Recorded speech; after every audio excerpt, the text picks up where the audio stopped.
of Rise Higher TV or Facebook Live. We're really glad that you could join us today for your lunch break probably, and we really appreciate your time. The reason why we're running these Facebook Live sessions is basically just more of what we're all about, which is education. And we're running Facebook Live sessions once a month at the moment, and they're really all about educating and empowering our community with all things to do with money, finance and property. So today's just another example of that. I have Rue with me from Rise High Accounting Solutions, which is really awesome. And today we're going to be focusing all about tax. And in particular, we're focusing this discussion towards property investors, which is really quite timely with the proposed changes to the new federal budget. So we'll be talking a little bit about how those changes may impact property investors. So it's going to be some really interesting discussion today, and we really hope you get a lot out of it. As always, we'd really love you to interact with us throughout the session, and you can do that by either writing a comment in the actual Facebook Live segment as we're talking, or you can email Amanda at risehigh.com.au. Amanda's in the room and she will be monitoring the questions and letting us know what questions pop up throughout the session. We have actually already received a few questions from the community, which is really great, so I'll be asking those of Rue throughout the session, and hopefully we'll get all of your questions answered during this segment.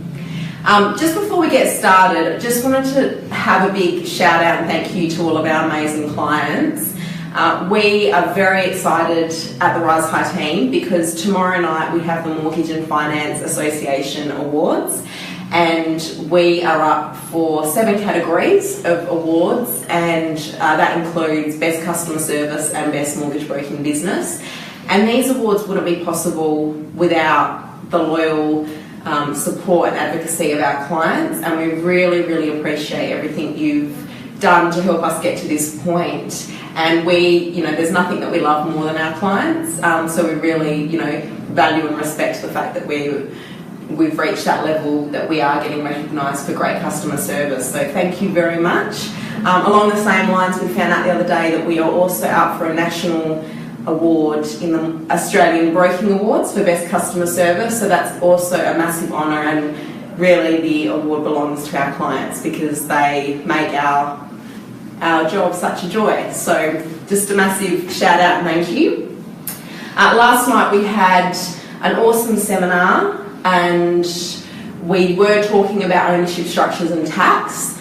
Today we're going to be covering some slightly different topics, still related to tax, but yes, sort of delving into some different areas. But it was an awesome seminar. If you haven't been along to one of our seminars, you've got to do it. The vibe, the interaction is just fantastic, and it's a really good opportunity to get your questions answered and just to learn heaps. So go and check out the seminar schedule on our website. We've still got 3 more property investment seminars coming up, and we've got some really good workshops and seminars for business owners coming up that are listed on the Rise High Accounting website. So that probably sorts out all of the housekeeping stuff, so now we can get started on the topic that we have today, which is all about tax. So I'm really glad to have Rue here. She's been working with property investors since 2009, I believe, and basically specialising in helping them manage their tax and giving them the right tax advice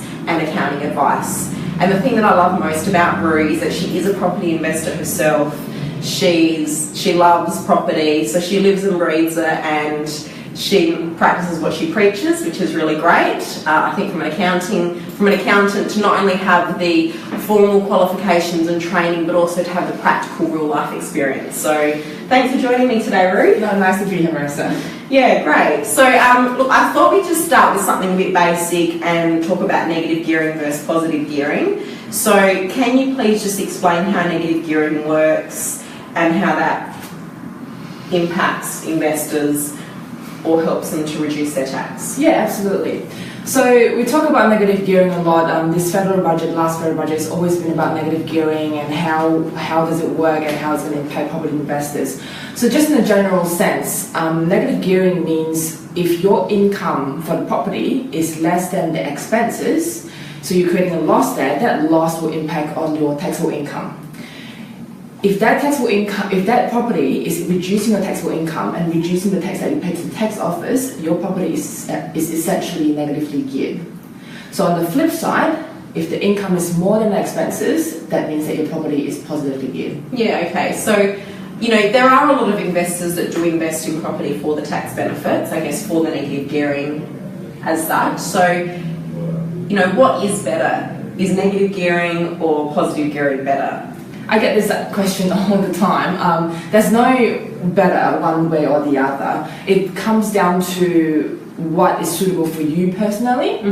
What is your long-term goal? Do you want to have all sorts of development going on all around Australia, South Australia? The geography matters as well, and what you want to do for yourself and or your family. Little things like that does matter, and I guess the only thing that I would say here is do not ever invest for tax benefit purposes. So the property needs to make sense for other reasons other than tax benefits, because I guess the government can change the tax legislation at any time, as we know, and we're starting to see some changes now coming through in the federal budget. Yeah. So I guess my learning as a property investor from what I've experienced is that the property needs to make sense. And you need to be able to hold it and afford it without the tax benefits. The tax benefits is purely a bonus. That's right. You have to see the tax benefits just a bonus. And yes, you're right, because the federal budget does change every year. What we have last year is really different from what we have this year. So you really have to look at what your personal goal is for yourself, for your family, for your work, and how do you want to retire. That's probably what you need to ask yourself before you start buying a property. Yeah, and I guess the other good thing to point out here is that obviously negative gearing is giving you tax benefits whilst you're working, whilst you're earning an income during your working life. But once you reach retirement and you're no longer receiving a regular income from employment or from your business, then there is no benefit in making a loss on your investment properties. Yeah, that's right. Because you've got no income to offset. That's right. So I guess, does that sort of suggest that the goal should be that by the time you reach that stage where you do want to retire, that your properties are in fact at least neutrally geared, if not positively geared, so that they're actually giving you an income that you can then live off of? Yeah, that's right. So stages of where you're at in life doesn't matter what kind of property you want to get as well. So if you're just coming out in your early 20s and you know that your income is just going to go upwards all the time, yes, maybe negative gearing would be a better option. But if you're going into your 40s, 50s, and even 60s, closer to retirement, you might want to start looking at something a little bit more positively geared so that it will supplement your income when you do retire. Okay, fantastic. Well, let's look at, I've got some questions here. So one thing I do want to delve into a little bit, because there can be confusion sometimes with investors of what type of expenses they can claim and what type of expenses they can't claim, and also what type of documentation they need to keep and for how long. So can we start talking about, I guess, the expenses in relation to investment properties and how these expenses come into helping investors with their tax? No worries. So in general, there are three types of expenses that you can incur while doing property investing. The first one being the expenses that you can deduct immediately. So there are things like council rates, water rates, insurance, property agent fees. Those are the common ones that you actually see. The one thing that I would bring up though is the travel expenses. So with the recent budget, the government has taken away the travel expenses from property investors. That means that can you explain that a bit more? Yeah, so you can no longer claim the travel expenses that you've incurred while inspecting or maintaining a property. So yeah, so I know if you bought a property interstate. Yeah. So those people will be the ones that will be affected the most from this measure. Yeah, that's really a downer. That is a downer. So I've actually known a lot of people that, I mean, that's not even just interstate or regional properties, even local properties where they actually drive to the property and do their own fixing around the house. those travel expenses can no longer be claimed. So I guess, but yes, you're right. The biggest gone are the days where you can buy a property in Queensland and get a tax deductible holiday in Queensland. That's right. Visit your property. That's right. It is a measure from the government to curb those personal expenses, and that's why they brought in this new rule, I guess. So I guess that's going to make it really interesting for investors who do have property interstate, because they can't claim trips to go and see that property, so they're going to really need to make sure they can trust their property managers on the ground. That's right. To have a look at that, because myself included, I've got property interstate, and one of the perks that I was previously enjoying was the ability to claim that travel to go and see the properties, but obviously that's now going to be removed. Yeah, you cannot do that.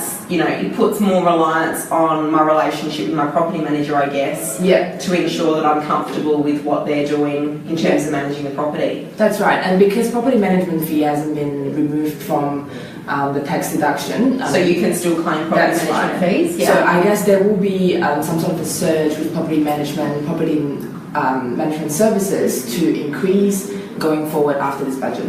Okay, yeah, cool. That sounds good. So let's just sort of delve into repairs and maintenance versus capital improvements, because it can be tricky as an investor to know. Sometimes you just think that everything you spend on that property should be deductible in the year that it's spent. That's not really the case. No. So how do you determine what is deductible this year versus what deductions will be deferred or depreciated? How does that all work? Can you explain that a little bit to us? Yeah. So when we say repairs and maintenance, it basically just means that you're making good of something that's damaged or deteriorating. Yeah. Okay. So things like painting the walls, filling up the walls, painting it up if there's a crack on it, or if you're just replacing something directly. So if you've got a broken oven, replacing it directly, those things, it's all deducted immediately in the year that it's incurred. Okay, so if you're just fixing something that is broken, that's right, and you're just basically fixing it with a similar material to what it already has. That's right. That would be the pure, straightforward repairs and maintenance that can be claimed in the year that's incurred. Yes, regardless of the amount you spend? Regardless of the amount you spend. Okay. Cool. So on the flip side, if it's a capital improvement, it means that you are making better off that specific item. Okay, so if you've got a timber fence and something happens and there's a hole in the fence and you decide to replace the timber fence with a brick fence, what category would that fall into? That would be capital improvement. So that would be capital improvement, so you wouldn't be able to claim that expense as a write-off in the year that it's not incurred. In that year itself. It has to be depreciated over the next few years. Okay, now that makes sense. And then there's some expenses that are added to the cost base. Yeah. So just explain firstly what cost base means and what type of expenses will be added to the cost base. Yeah. So cost base, probably the easiest way to explain that is if you look at the settlement statement on your property after you've purchased it, you should receive a settlement statement. On that statement itself, it's got the purchase price, the stamp duty, the conveyancing fee, settlement fees. Those expenses are cost based. Okay, so they will be used. You cannot deduct those expenses right away in that year, but it will be used if you decide to sell the property in the future. Okay? It will be used to calculate the capital gain tax specifically. Okay, so those expenses will go towards lifting the cost base, which will ultimately reduce your capital gains tax payable if and when you sell the property. Yeah, that's right. Right, okay, got it. Just a quick shout out to Sarah, Jane and Tom, also Richard, Emily and Ori. Thank you so much for tuning in, and we really appreciate your contributions and also tuning in today and taking the time out of the day to be here with us. So just a reminder, this is Rise High Financial Solutions running Facebook live session, all about tax. Really pleased to be joined by Roo from Rise High Accounting Solutions. So we'll get on with some more questions, Roo. You mentioned, we talked a bit about depreciation. So firstly, can you just explain depreciation? I find that a lot of investors can sometimes be a little bit confused with depreciation. It's not exactly a cash expense, but if you can just explain what depreciation is, how it works, and delve into that a little bit, that would be great. Yeah, sure. So depreciation, we use that word a lot. I understand that it's really hard to understand because it's not something that you can actually physically see, something that you can touch, something that has an invoice on, basically. So that's why it's a little bit harder to explain. But all it meant is the decline in value of a certain asset. So things like, this chair that we're sitting on, today it's got a value, tomorrow that value will decline, chances are. Okay. And that decrease in value is tax deductible in a property sense. Right. Okay. So it's basically the tax office acknowledging that the house that you're buying, the actual building itself, is losing value over time. Yeah. So the building itself and everything inside, they're all assets, so to speak. And each of this item will lose value over time. And the ATO is acknowledging that, okay, well, there's a decline in value, we will let you deduct it in your tax return. Okay, great. So if there's decline, if they're acknowledging that the house is declining in value, why does property increase in value? Good question. Well, a lot of the time property increase in value because of the location, because of the land itself. Because of the land. Yeah, so it's the land value that grows. That's right. And over time, the building value the building value time reduces and the land value increases. Location helps as well. So you can understand the locations within the city or like city fringe, they usually are a lot more expensive than the ones that's in the outer skirts. Yeah. That's why the value increases due to those factors. Plus, demand and supply, basically. That's right. And I guess the size of the land as well as the location would be relevant. That's right. And if you've got a lot of local businesses going on around the area, that is obviously going to increase the value of the property as well. Okay. But yes, the assets itself, the actual structure of the building itself, those things actually decline in value. Okay. Yeah. So we did have a question from Ruby. She wanted to know how the recent budget changes will change depreciation and whether negative gearing will eventually be scrapped. So thanks, Ruby, for your question. Would you like to tackle that one for us, Ruby? Yeah, that's a big one. And over years, the government has always been trying to remove negative gearing. The motivation behind that is to help first home buyers. And as much as we clearly understand that we need to help first home buyers get their first home, some of these measures doesn't really help the property market at all. And as you know, the government has done that back then, and it didn't help, and it really take a plunge in the property market in the 70s, 80s. Absolutely. Yeah. Getting rid of negative gearing would destroy. That's right. Would destroy the investor market, but it would also create a massive problem for the government for housing affordability and providing housing to people that can't afford to buy a property. That's right. Rental affordability would become a huge issue as That's well. Right. So I can't imagine the government ever abolishing negative gearing altogether, but it looks like with the federal budget they're starting to make some tweaks. Yeah, this is a big one, I think, for property investors going forward. So what the government recently mentioned in the new federal budget is that they are removing some depreciation off for properties investors. So for depreciation, we've got the depreciation of the structure of the building. Yeah. And you've got depreciation for the plant and equipment, which is everything inside, the okay. removable items. Okay? Sure. So the structure of the building still stays as is, so they're not touching anything from that point anyway. But the plant and equipment going forward, it will be removed. So to make it clear, if you've bought a property after the budget night, you can no longer claim depreciation on plant and equipment unless you've bought that plant and equipment yourself. Okay. So if you've bought like a 10-year-old, 20-year-old house that's completely livable, you can still get a depreciation schedule, claim the structure of the building, depreciation on the structure of the building, but everything inside, so air conditioning, the carpet, the oven, those things you can't depreciate and claim it anymore. The only way that you can claim it is if it broke down and you're trying to replace it. So you can replace that specific unit, like an aircon unit, or if your tenant has destroyed a carpet, you're trying to remove it and change it, you can depreciate that carpet, but you can't depreciate it if you've bought it from your previous owner. So that's going to reduce depreciation benefit. That's right. Which will reduce negative gearing benefit slightly. That's right. And I guess it's going to affect different properties differently. Yeah. You know, some properties, you know, if you buy something really, really old, you probably won't be impacted at all by this change.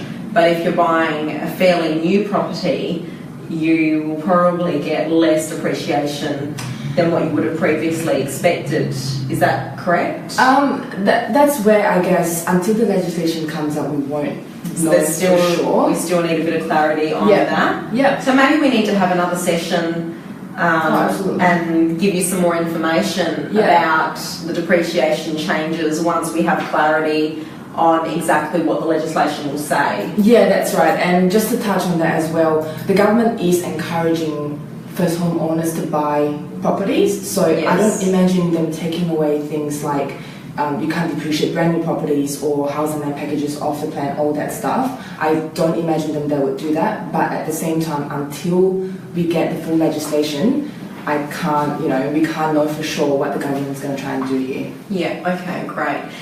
We did have another question from Peter. He wrote in through the week and he just did a bit of a scenario of himself. He said, hi, myself and my wife have a couple of investment properties already. We own them in our own individual names. We want to know what other types of ownership structures we can consider for our future purchases and, why we should consider owning property in a different structure versus just continuing to build property in our own name. So would you be able to tackle this? I guess it's really just about the different types of ownership structures that Peter might want to consider and, why he might want to consider different ownership structures as opposed to what he's been doing. Yeah, absolutely. So obviously the most common one where Peter was doing is to invest in his individual name, and that's what a lot of people do when you first invest, I guess. But there's all other ways to do it. You don't necessarily have to buy it under your individual name or your partner's name and so on and so forth. You can first invest in companies. Okay. Or you can also invest in what's getting really popular now is investing in trust. Trust. Yeah. So let's explore trust a little bit more. Can you just explain a little bit more about what sort of trusts Peter should potentially consider? Yeah. So there's different types of trusts, and the most popular ones are discretionary trusts and unit trusts. And the other common name for discretionary trust is what we call family trust. Okay. And what's the pros and cons, I guess, of a trust versus individual ownership? Yeah.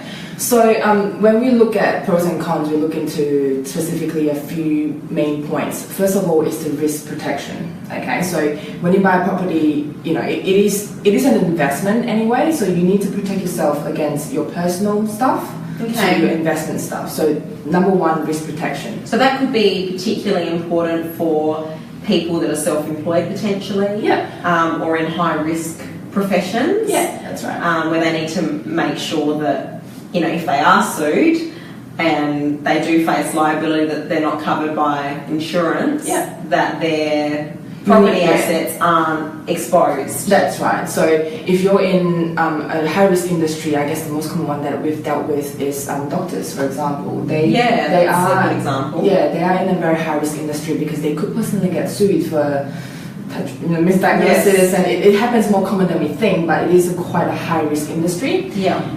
Those kind of professions would need to think more about protecting their investment properties. Okay. So having a property in a trust or a company structure could give you great asset protection. Are there any other advantages to doing it that way? Yeah. So the other one that people will be talking about is succession planning. So people want to build things up for their kids in the future. This is what we see really common as well. And in the loan industry, I guess, we've got a lot of the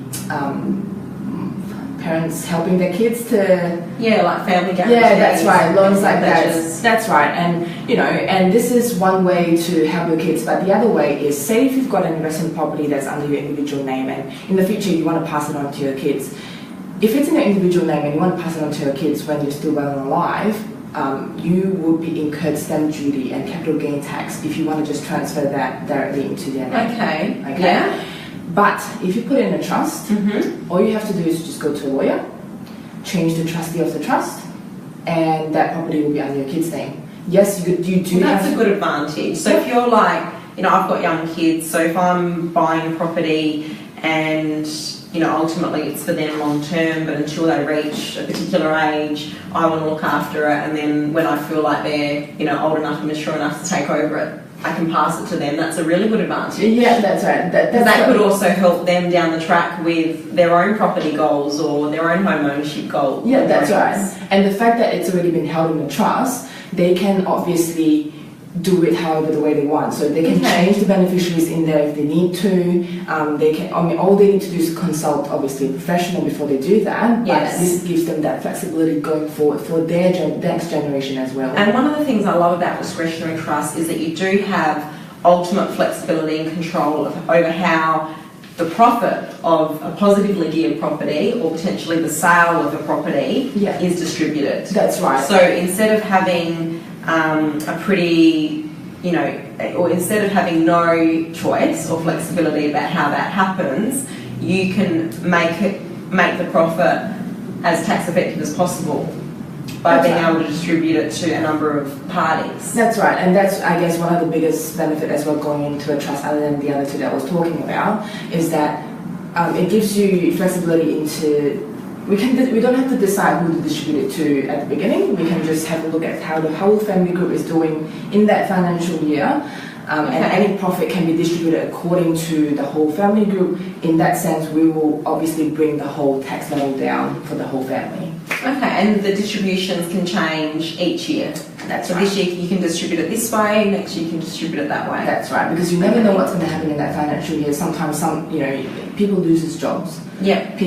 Some things happen to family. You want to, if one of the parent, if the mum gets pregnant, she will have gone maternity leave. That those things does affect how much income you earn in that year. Yeah. And that trust structure will definitely help you to structure it, to distribute those income in a more efficient way. Okay, great. That's really good. We'll talk a bit more about that, but quickly a shout out to Tomoko and Susan and Sam. Thanks for tuning in, guys. Really appreciate your time. So just getting back onto trusts versus individual ownership, we've talked about the pros, we've talked about the good things. Yeah. So what are the downsides? Because it does sound pretty good. Yeah. So what are the reasons why you might consider individual ownership versus trust? Yeah. Obviously, with having individual ownership, which is what we talked about before, so negative gearing would be the biggest benefit.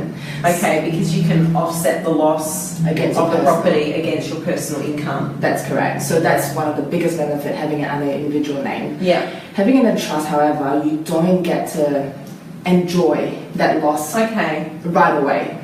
When I say right away, this is how it works. So do you lose the loss? No, you don't. No, you don't. So how it works is that when you have a negatively geared property in a trust, those losses would just sit in the trust. Yeah. Okay. You don't get to use it right away, but you don't lose it as well. Okay. It just sits on it, and if you've got losses over the next few years, it will just keep accumulating in that trust. Okay. So if that property eventually becomes positively geared, those profits will actually start absorbing those losses, start offsetting those losses until it becomes zero, and then you get the choice to distribute it to the beneficiaries you want. Okay, so you don't lose the benefit of the loss, but the benefit gets deferred. That's right. Until a future date. That's right, and in some cases it's not such a bad idea, because chances are your income is only going to, if you keep the same job, your income is only going to increase over time, and you do want to enjoy the negative gearing benefit in a much later time when it's becoming positively geared, and those profits will start absorbing into the losses before you want to start distributing to yourself even. So it is a good strategy. I mean, yes, you don't get to benefit those negative gearing benefits right away, but it might be a good strategy if you're someone that's young and doesn't have any cash flow problems. Okay, well that's good. I think we've covered enough on that at the moment. We are heading towards the end of the session, but I did get a question from Sebastian through the week, and he wanted to know, he's just bought a property, and he wanted to decide whether he should be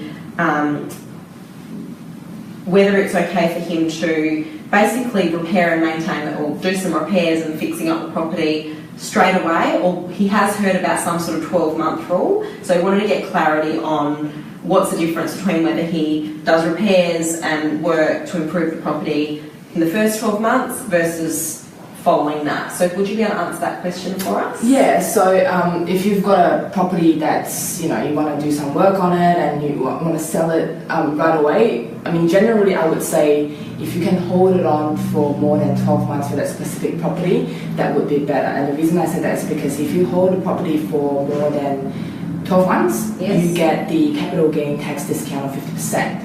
Yes. So how it works is, say for example, you got a property for $200,000. Yeah. Okay. And you've renovated it, you've improved it, and over time it's increased its value to say $250 in a year or so. Okay. If you decide to sell it rather within the 12 months, that $50,000 will get added onto your taxable income right away. Okay. There's no discount whatsoever. So if you hold the property for 12 months, then you get a discount on your capital gains tax. That's right, 50% discount, which means that $50,000 that you've earned on that property, you will get half to $25,000, and only $25,000 gets added onto your taxable income. Okay. It's a big discount. But what about repair work or improvements that you do during the first 12 months of owning the property? Mm-hmm. Are a lot of them added to the cost base versus being deductible in the immediate year because you've done it so close to buying the property? No. So you do it does get added onto the cost base. Okay, I'll reverse a little bit. If that property hasn't been rented the whole time and you've done renovations before it's been rented, it will get added onto the cost base. Okay, right. So that's the risk of... That's right. Okay. That's right. Okay, cool. Thanks for that. So we also had Susan just write in, and she just wanted to get some tax tips. So we might just wrap up with your best tax tips for investors. Yeah. And then I think we will wrap up. I think we've answered most of the questions that have come through today. So, Roo, would you like to just finish up by summarising some of your tax tips? Yeah. So before anyone buys any property, the biggest advice that I give them is always have a chat to a professional like accountant and so forth, to understand, or a lawyer obviously, to understand your current situation, what your goals are going forward, short term, long term, before you buy a property. And that being said, is because, like we talked about before, the ownership structure would be a very big reason to, it could change things in the future if we don't structure it properly from the beginning. So that's right. If it can impact lots of different things, and land tax is one that we didn't touch on, but that's also something that it can impact. That's right. And so that's one thing as well. And obviously, thinking about if you've got kids as well, if you've got if you know that your income is going to fluctuate in the next few years, these things does take into consideration into how you should buy your next investment property, what structure you should buy your next property in before you buy it, and you can't change the ownership structure anymore because it is expensive to change title on the property. So ultimately, if I could summarise what I think you're saying, the best advice is to get advice. That's right. Is that right? So we have shared a lot of things today, but there's still so much to talk about really, which we don't have time to do today. But I think it's so important when it comes to issues of ownership structure and maximising your tax benefits. They're such important things to get right as an investor, because they can really lift your profit and your returns, or really damage your profit and returns, in a short, medium and long term. So I guess the biggest takeout of this is just, take the time, sit down with your accountant and make sure that your structure, your ownership structures are right. Make sure that you're getting the right advice about how to maximise your tax deductions and making the most of your properties that you've got, but also planning ahead for the properties that you want to buy. So that's right. just going to put you on the spot, Roo. You offer a free consult to anyone that watches this. Yes, that's this right. Facebook Live segment. That's right. Will you do that for us? Yeah, definitely. So we'll offer. So you've heard it here. Free consult with Roo. So if you just want to, have a chat with Roo and talk about where you're at personally with your situation, and look at, whether it's working or what you can do to improve it. There's definitely some value in that, I think. Definitely, absolutely, we'll do it. Okay, so can people just get in touch with you via our Facebook pages, or either our website or our Facebook pages? That's right. We've got our Facebook page on the Marissa Accounting Solutions. Yeah. And we've got the website marissaaccounting.com.au. Yeah. And even if you contact us through Rise High Financial Solutions, we'll make sure it gets to Roo as well. So yeah, absolutely. Yeah, awesome. Okay, well that pretty much brings us to the end of our time. So I just wanted to say a huge thank you for tuning in again today. We realise it's you're busy, and it's really great that you've taken the time to tune in. We hope that you've got some value out of it. Once again, a huge thank you to all of our clients. We love and adore you, and we live for you. So thank you so much for that. And we look forward to seeing you at the next episode of Rise High TV on Facebook Live. Thanks, and have a great day.